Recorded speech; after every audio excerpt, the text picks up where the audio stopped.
சொல்லாதே பெண்ணே சேலை நெய்வேன் கண்ணே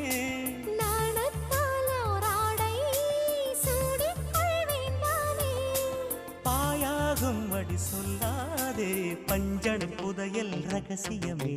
சாய்ந்தாடும் சங்கில் துளி பட்டாலும் முத்தாகிடும் முத்துண்டே செம்பூவே பூவே உன் மேகம் நான் வந்தால் ஒரு வழியுண்டோ மன்னவன் விரல்கள் பல்லவன் ஒளியோ படை கொண்டு நடக்கும் மன்மத சிலையோ இமைகளும் உதடுகள் ஆகுமோ வெட்கத்தின் விடுமுறை ஆயுடின் வரைதானோ செம்பூவே பூவே உன் மேகம்